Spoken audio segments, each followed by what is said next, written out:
el guión está ahí un poquito de lo que quería hablar en este breve rato. Básicamente quiero desarrollar el diseño de alguna manera del proyecto que a posteriori, como digo, hemos acabado realizando, pues para que no se me olvide nada. Ese es un poquito el planteamiento que voy a hacer ahora, ¿vale? Bueno, como decía, como vemos en esa pantalla, bueno, vamos a ver, básicamente hemos hecho 5 tipos de actividades. Una actividad asistencial, que voy a hacer un resumen muy breve, una colaboración externa, la puesta en marcha de los programas preventivos psicoeducativos, actividades de debriefing psicológico y un servicio de guardia 24 horas. Y luego haré dos menciones muy breves sobre la sensación de la patología general y la problemática que hemos podido llegar a ver y, bueno, cuál es el enfoque de nuestros tratamientos. Y daré finalmente paso un poquito a las preguntas. Siguiente pantalla, por favor. Entonces, el Departamento de Seguridad del Gobierno Vasco, tradicionalmente, a través de la División de Prevención y Salud Laboral, ha dispuesto de unos servicios de subcontratación externa, ¿no? Que entre los ertzainas será el más conocido para temas físicos. Cuando las listas de espera de la salud pública eran muy prolongados, pues les derivaba para cortar las listas de espera y de atención de la salud pública. En el ámbito de la salud mental también ha ocurrido esto. El objetivo por parte del Departamento de Seguridad del Gobierno Vasco era de alguna manera optimizar y dar mayor peso sobre todo al abordaje psicológico. Creo que pasa en otros sitios, pero aquí en el País Vasco, en el ámbito de la salud mental, hay más psiquiatras que psicólogos, de tal manera que se prioriza la atención que tiene que ver con dar medicación, que es una parte muy importante, pero hay una menor dotación de psicólogos. Y la verdad es que, ya haremos una breve reflexión luego, evidentemente la farmacología es un apoyo importante, pero el trabajo psicológico creo que es fundamental, especialmente en algunos casos, como puede ser las patologías que tienen que ver con, por ejemplo, con el estrés postraumático, aunque también hay muchas otras, ¿vale? Y luego por parte del Hospital Itameni, que es un hospital psiquiátrico que va a cumplir 125 años el año que viene, pues la verdad es que en los últimos años, en la medida en que los hospitales iban empequeñeciendo, iban saliendo al exterior los enfermos mentales, nos hemos ido dedicando y readaptando también a atender patologías de menor gravedad de la población general que no necesitan estar ingresados en un hospital psiquiátrico. Siguiente pantalla, por favor. Bien, lo que voy a contar tiene que ver, empezó de la siguiente manera. En el año 98 empezamos en Álava a atender ertzainas, inicialmente en oficinas del propio Gobierno Vasco, en la Unidad Técnica Auxiliar de la Policía, y luego pasamos a atender dentro de la propia Academia Vasca de Policía y Emergencias, y ahora lo hacemos en un servicio externo, en un hospital público que tenemos alquilado un despacho. En Guipúzcoa también se empezó ese año, también en oficinas propias del Departamento de Seguridad y después en oficinas en un local nuestro, que es donde yo os estoy hablando hoy, en San Sebastián, en Guipúzcoa. Y ya desde el 2001 empezamos en Vizcaya en un centro propio, en un centro de neurorehabilitación donde hacemos consultas externas en Bilbao. Siguiente pantalla, por favor. Y en cuanto a la actividad asistencial, he traído unas cifras globales para que os hagáis a la idea del volumen y de cómo lo abordamos. Atender a ertzainas durante todos estos años, pues ahora mismo lo hacemos 4 psicólogos, aunque tengo que mencionar que ninguno de ellos estamos a tiempo completo dedicados a esta actividad, ¿vale? Si tuviéramos que sumar los tiempos de dedicación de todos, porque yo, por ejemplo, empleo entre todo lo que hago en torno a un 50% de mi actividad, ¿vale? Entonces, podríamos decir que si juntáramos toda esa actividad en el número de psicólogos todos en uno, creo que completaríamos 2 psicólogos a tiempo completo, más o menos. Y los psiquiatras colaboran 3, pero pasa lo mismo, ¿no? Que también lo dedican a tiempo parcial y su tiempo de dedicación es menor. La dedicación entre los 3 psiquiatras probablemente no llegue ni a un psiquiatra, sería 3/4 de psiquiatra por lo que calculo yo. Luego con el apoyo de secretarias asistenciales por todo lo que implica de informes. Siguiente, por favor. Os he traído unas cifras para que os hagáis una idea del volumen que hemos manejado estos años, una gráfica que arranca en el 2001, que es cuando tenemos datos de las 3 provincias, y bueno, este hace referencia a las primeras consultas. ¿Qué significa esto? Que en Álava, en cada uno de los años, la gente que ha venido por primera vez son los números que aparecen en pantalla. Bueno, fijaros cómo Álava es una provincia pequeña, los números más voluminosos los vamos a ver en Vizcaya y quizás son los más representativos, pero vamos a ir viendo cómo hay oscilaciones en el número de derivaciones a lo largo de los años y bueno, esto obedece a algo que tiene que ver con lo que pasa en la población general. Cuando uno tiene una consulta hay épocas en que pide ayuda a más gente y épocas en las que pide ayuda a menos gente. En este caso sí que yo veo una salvedad que se podría explicar por temas profesionales y organizacionales. Ya lo vamos a ver en todas las gráficas. En el año 2002 hay un pico muy grande de demanda de pacientes. En Álava, por ejemplo, 60, pero esta trayectoria la vamos a ver en todas las provincias. ¿Qué ocurrió en el año 2002? Yo creo que hay dos factores que explican esto. Uno, la propia gestión de la organización. Hasta el año 2001 había una única psicóloga para toda la Ertzaintza, ¿vale? Y entonces, de alguna manera, no daba abasto.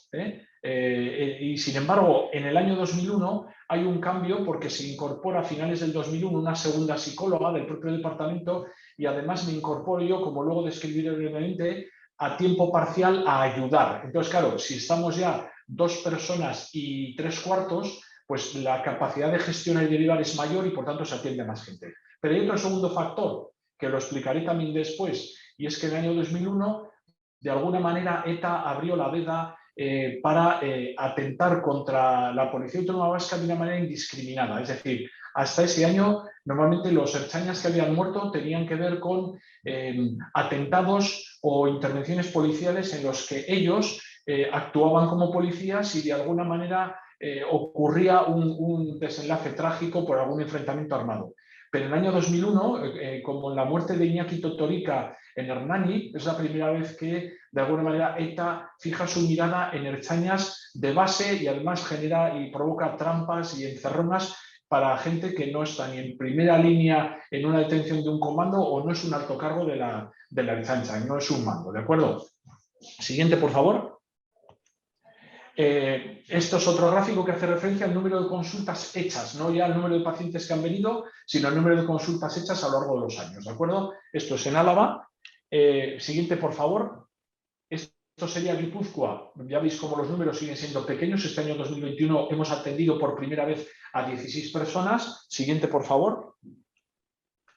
Hemos tenido 184 consultas a lo largo del año en Guipúzcoa. Siguiente, por favor.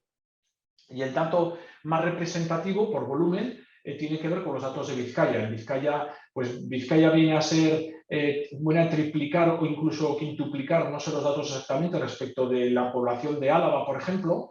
Entonces, claro, el volumen de ertzainas en la organización es mucho mayor y el volumen de personas atendidas, lógicamente, también es mucho mayor. Para que os hagáis una idea, en Vizcaya se ha atendido por primera vez a 98 agentes, ¿vale? A lo largo del año 2021. De nuevo vemos este pico en el año 2002 que os he planteado, unos 220 personas que se atendió en su momento. Fijaros, más del doble de lo que hemos atendido este año 2021. Siguiente diapositiva, por favor.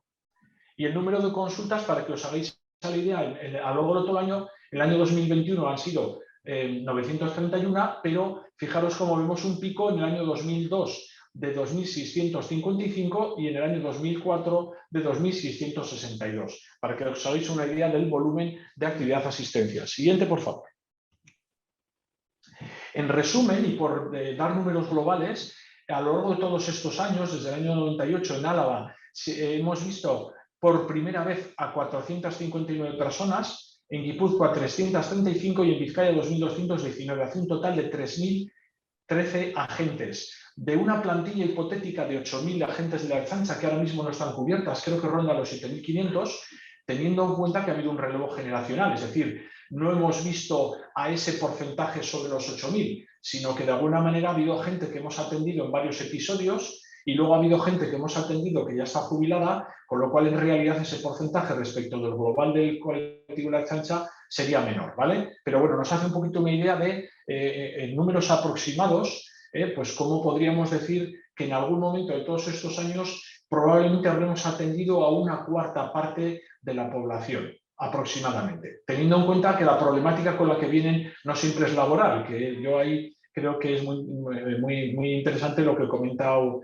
Fernando, en el sentido de que la patología y el malestar que deriva de estas situaciones pues también viene de la vida privada, ¿no? Siguiente, por favor.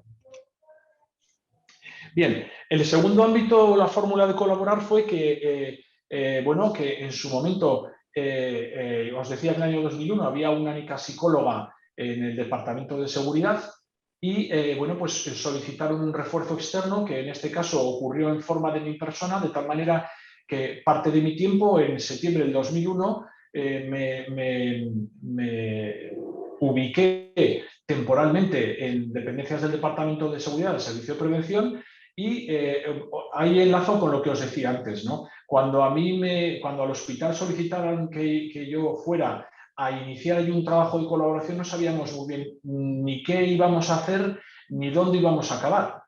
Y 24 años después, pues resulta que os puedo contar lo que os puedo contar, pero fue un empezar a andar sin saber muy bien ni cómo ni cuándo, y además, bueno, pues con muy poquita experiencia, ¿no? Esta colaboración finalizó en diciembre del 2014, estuve por allí 13 años y en la actualidad hay 3 psicólogos y psicólogas dentro del Departamento de Seguridad que son psicólogos del propio departamento, ¿vale? Además de contar con los psicólogos que somos del Hospital Itamini, que atendemos a los que ellos nos derivan. En concreto, siguiente diapositiva, por favor.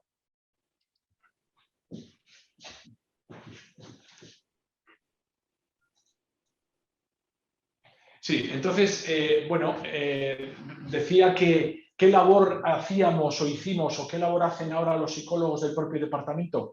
Pues básicamente hacen un seguimiento y derivación a tratamiento a nuestro hospital de la gente que solicita ayuda. Esta gente durante muchos años la hemos detectado porque estaban de baja psicológica y se les localizaba y se les entrevistaba, pero cada vez más y en los últimos años la gente viene sin necesidad de estar de baja porque tiene conocimiento del servicio y porque quiere que se le eche una mano.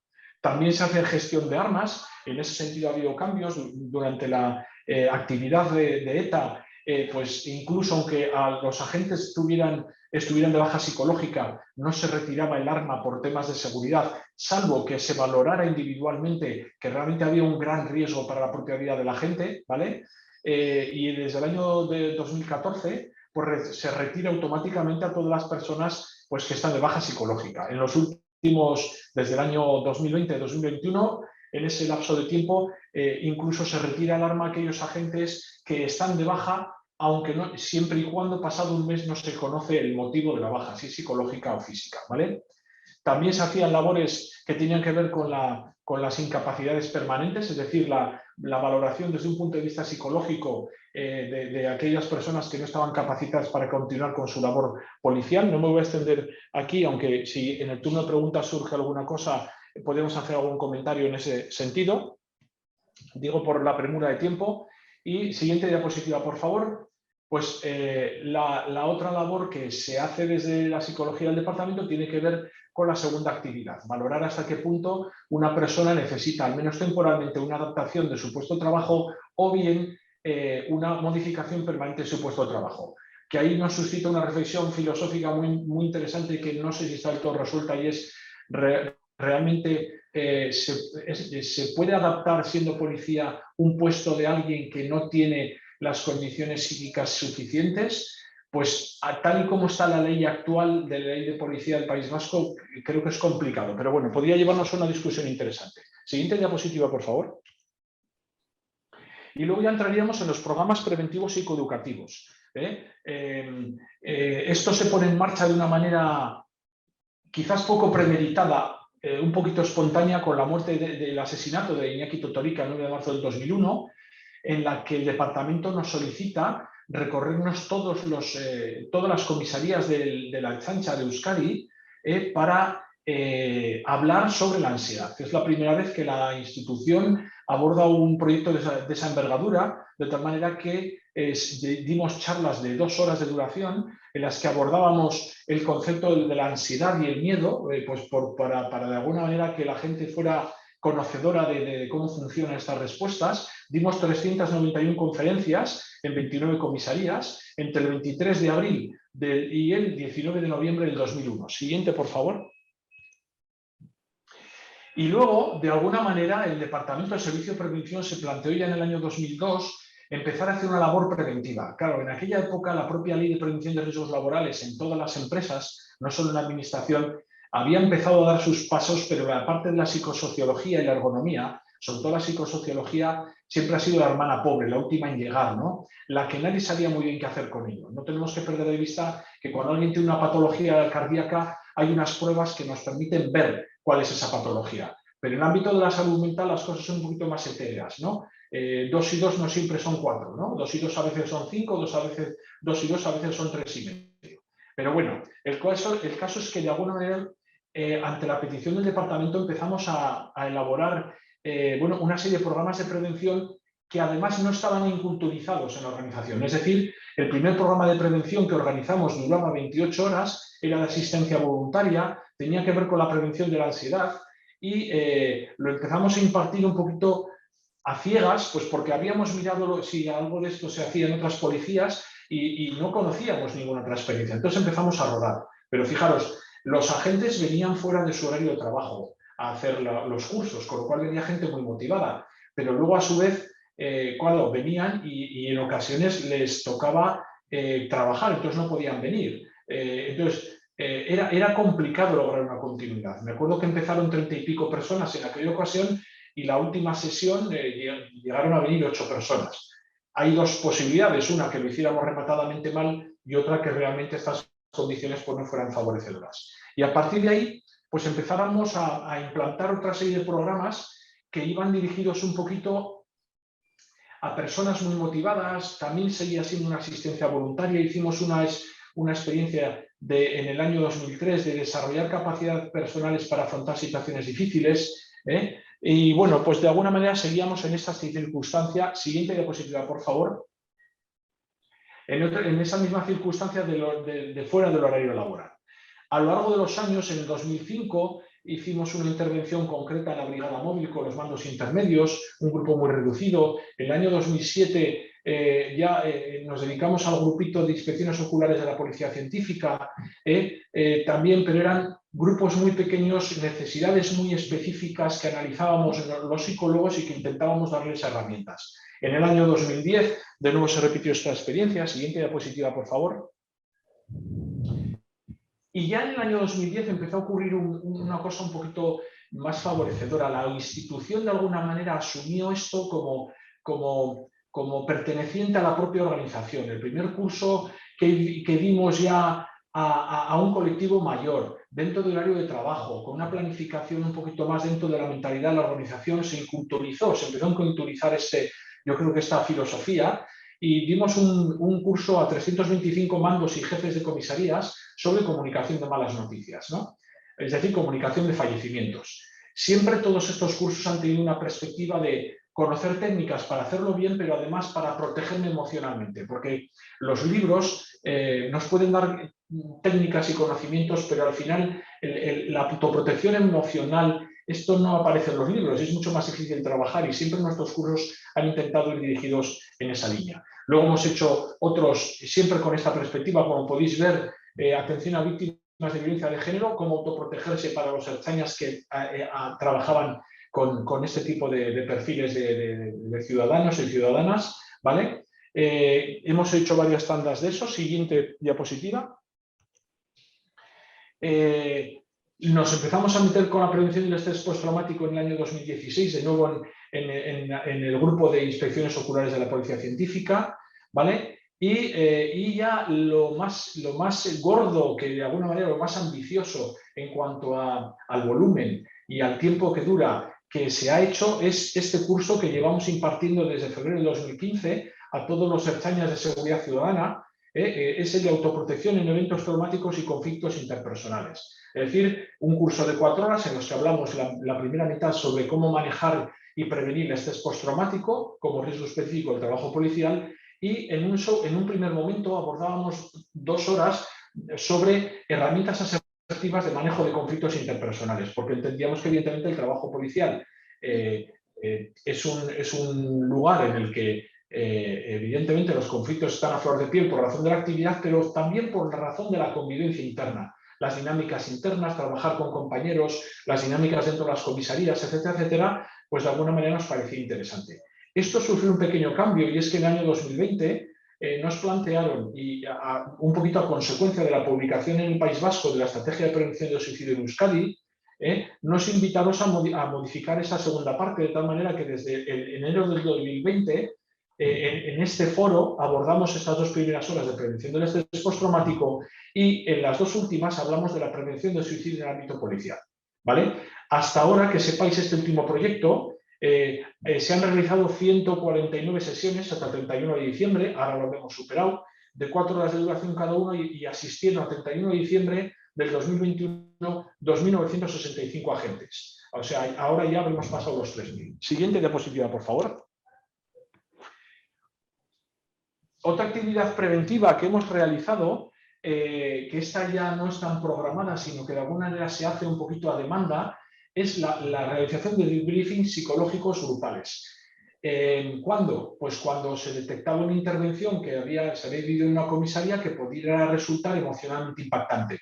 Os pongo ahí algunos ejemplos, que no son todos los que hemos hecho, pero es verdad que no ha habido muchos más. Pues la primera intervención que hicimos en este sentido fue en el año 2015, después de que fue atropellado en unas nevadas un miñón, un policía de la antigua, de las Juntas Generales de Álava, que luego se internó en la Ertzaintza.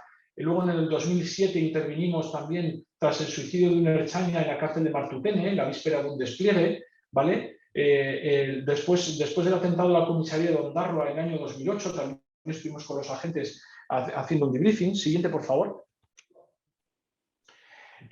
A su regreso de la colaboración que hizo los agentes de la unidad de rescate de la Brigada Móvil en el año 2010, después del terremoto de Haití, no tengo ahí puesto, también intervinimos, lo he modificado en una transparencia que no estáis viendo ahora mismo, tras unos disturbios que hubo en el año 2012 en Anoeta, en el campo de fútbol de la Real Sociedad, en que acorralaron a 14 agentes de la Brigada Móvil. También hicimos un debriefing, ¿vale? Luego, en 2014, intervinimos también con compañeros de un agente que se suicidó en las dependencias policiales que vigilaban en Berrozi. Y luego ahí, como resumen, ya en el año 2021, pues hemos intervenido, hemos realizado 3 debriefings psicológicos en 3 comisarías del País Vasco, ¿vale? Por diversos motivos. Una de ellas fue con motivo de un agente que cayó a la ría de Donosti, y murió ahogado en el coche patrulla. Otro en la comisaría de Irún, después de una intervención en la que apareció un niño de corta edad muerto en extrañas circunstancias. Y luego con un grupo de la Sección Central de Investigación, los negociadores que intervinieron en una situación de suicidio de un ciudadano en un domicilio de Vitoria. Siguiente, por favor. Bueno, este año 2022 hemos hecho un único debriefing en lo que llevamos de año y estamos en mayo, ¿de acuerdo? Bien. Y luego tenemos otras prestaciones que hemos realizado. Ha sido la realización de guardias localizadas por parte de un psicólogo durante 24 horas al día.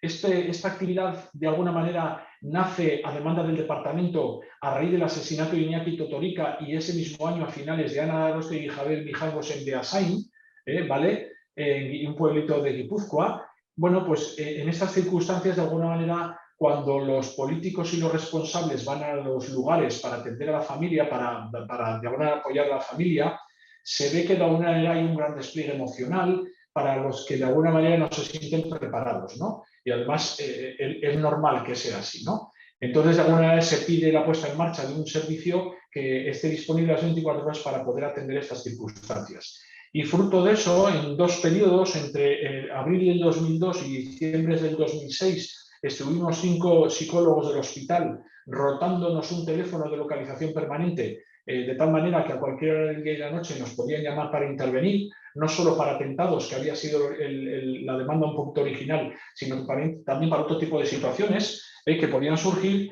Y luego aquello se desactivó por parte del departamento. Quizás porque ya entonces los atentados ya no eran una cosa tan frecuente, afortunadamente, hacia agentes de la Ertzaintza de base de forma indiscriminada, y luego se retomó entre diciembre del 2012 y diciembre del 2014, pues un poquito basados más en una necesidad más vinculada a la propia situación del colectivo policial o de los riesgos inherentes al trabajo policial, porque ya para entonces ETA no estaba interviniendo, ¿vale? Ahí estuvimos 4 psicólogos. Siguiente, por favor.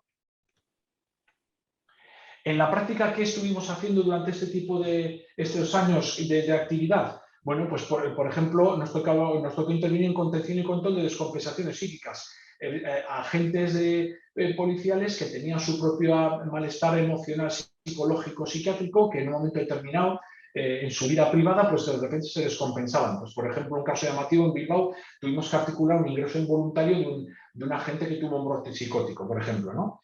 Hemos intervenido ocasionalmente en amenazas e intentos autolíticos, personas que, bueno, pues que en un momento de malestar llaman al 112 y el 112 llama al servicio médico y el servicio médico nos moviliza a nosotros para ir a atender a la gente que ha hecho esta demanda in situ en su domicilio a cualquier hora del día, 24 horas al día. También para poder hacer apoyo de primeros auxilios psicológicos y situaciones laborales, pero acercarnos a la comisaría justo en el momento en que se ha producido, ¿vale? Nos permitía también hacer debriefing psicológicos, porque el debriefing psicológico, aunque no se hace inmediatamente después, hay que esperar unos días, normalmente 72 horas después del suceso, resulta que, claro, según el turno de los ertzainas, claro, igual para poder hacerlo en un plazo lo más breve posible había que ir de noche, si estaban de noche, por ejemplo. Entonces, este servicio nos permitía podernos personar en las comisarías a la hora que fuera necesario, ¿vale?